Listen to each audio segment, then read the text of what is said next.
Welcome to the Knitting Academy with Lattes and Llamas. Today we're covering the basics of colorwork knitting. To get started, the first thing you need to do is join a second color to your already cast on work. So we'll be adding a second color and working with both in each round.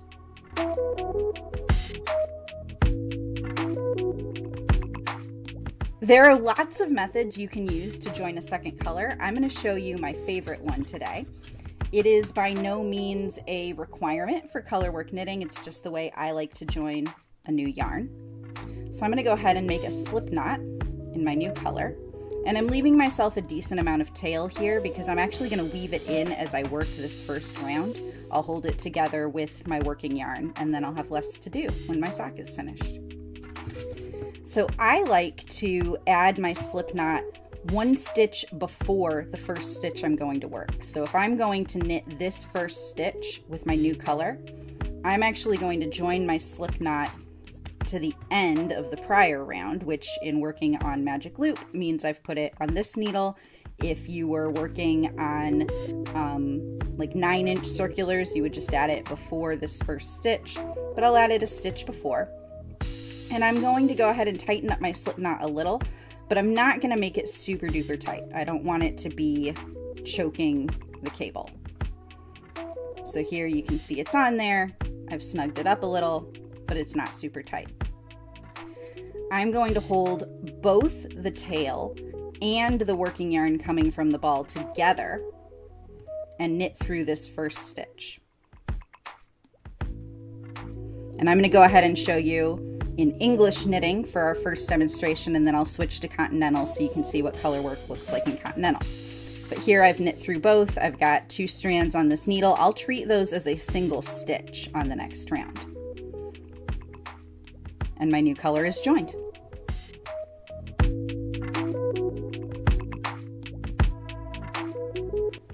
When you're getting started with colorwork knitting, I recommend doing a couple rounds of doing every other stitch. So I'll do 1 stitch in my red yarn and then 1 stitch in this pale green. And I'm going to show you how to manage your 2 yarns when knitting in the English style. So typically if I were knitting with just 1 yarn, I usually tension over my middle finger and then throw my yarn like that. When I'm working with 2 yarns together, I really just pinch them and move my whole hand around to bring them. So I've knit this first stitch with the red. I'll knit my next stitch with the green. As I'm doing this, I'm keeping my yarns behind the work. So the color that didn't get used, the red, it's just hanging out back here.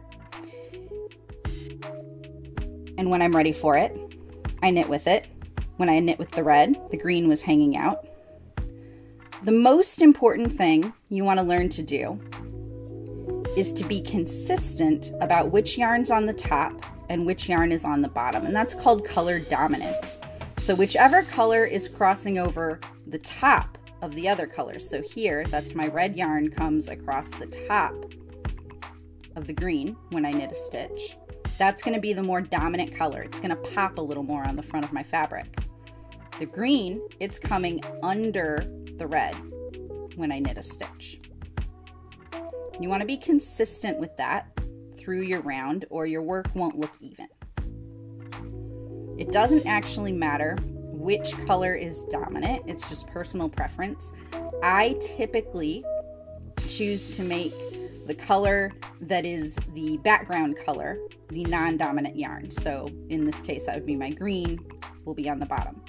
So now I've knit a couple of stitches. I'm going to go ahead and drop this tail. I'm just pulling it to the bottom of my work. And then I proceed.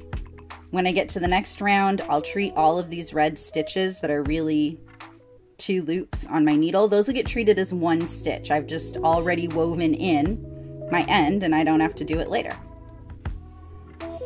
Maintaining that color dominance. I'm just going to knit to the end, always bringing the red over the green and the green under the red.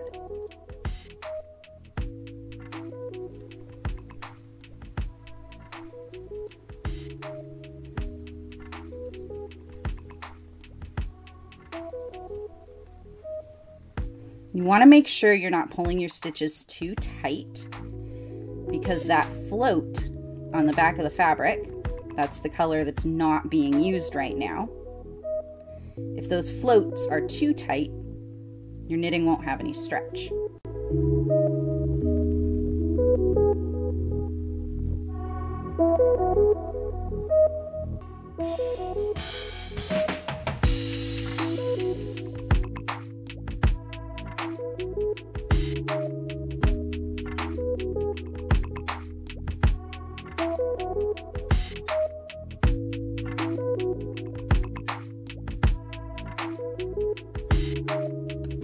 There you can see it's nice and neat along the back.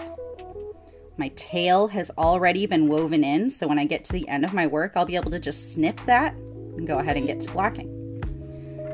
So now I'm going to go ahead and turn, and I'll show you the same thing now in Continental.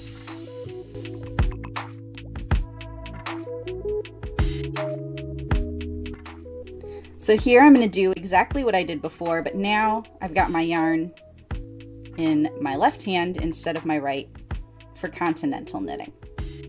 So I check my last stitch was green. That means this first one's going to be red. I want to maintain color dominance again. So my green is on the bottom. My red gets picked up over the top of the green.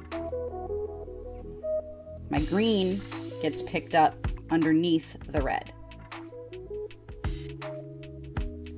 There are a lot of tools out there that can help you out doing color work and continental knitting. A lot of people swear by knitting thimbles, which is a little device that goes on your finger and keeps the two strands from tangling. I will admit I'm not great at using those. There's just something about them that gets very clunky for me, but a lot of people love them. So if you're new to color work, I think it's worth getting one and giving it a try, seeing if you like it.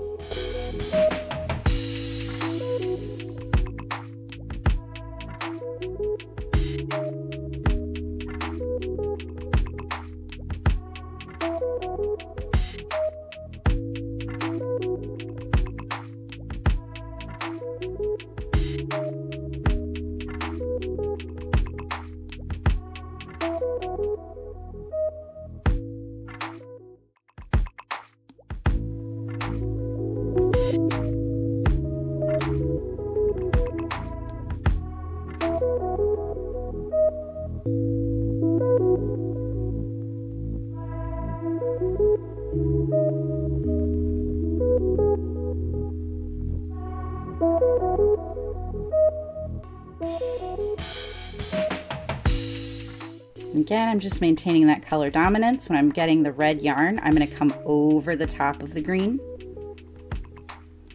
and pick it up so it's coming across the top. When I take the green, I'm making sure that my needle's not going across the red in order to do it. And here I've gotten to the end of my round. I've got this spare stitch from that slip stitch cast on I did at the beginning, and I'm just going to knit it together with that last stitch. And if your slip knot got pulled a little tight the way mine did, it can be tough to get your needle in there, but you just pull it in. And that little knot will disappear in a round or two into the back of my fabric. All right, so let's look at another round. I'll switch back to English knitting. This time we will skip more stitches. So let's say my pattern called for 3 red stitches followed by 1 green stitch. And this is where tension becomes really important. One of the things that you can do to help control your tension is to pull yarn from your ball before you start knitting, and that way you don't have the ball pulling on the yarn, potentially making your tension tighter than you want it to be. All right, so for this round, switching back to English, and I'll go ahead and do 3 reds and then 1 green.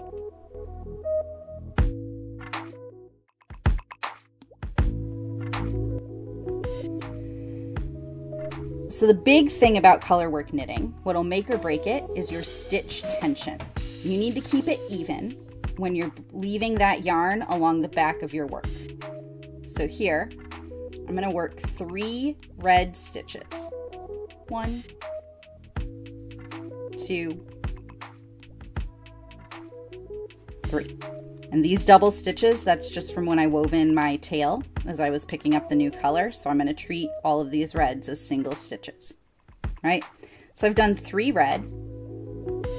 And now I'm going to do 1 green. I want to maintain that color dominance I established where red is going to be the dominant or top color. As I bring my green across, I want to make sure that I'm not pulling it tight. See, when I do that, it squishes up these stitches and there's absolutely no stretch.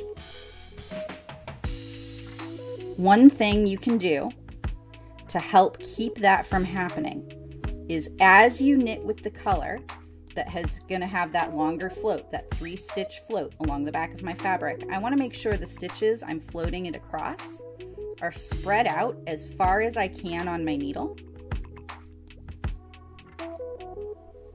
as if the fabric were stretched, right? And I want to make sure that that float along the back, that I'm not pulling it tight. So I'll do another 3 red.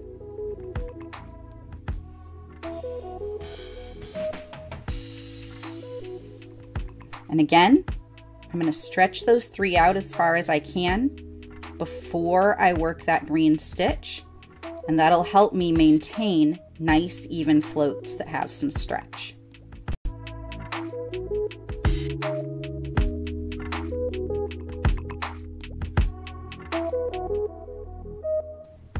Stretch them out.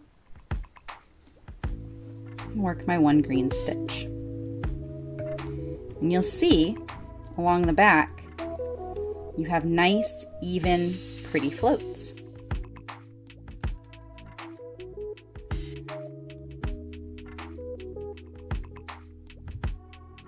And that's Colorwork Basics.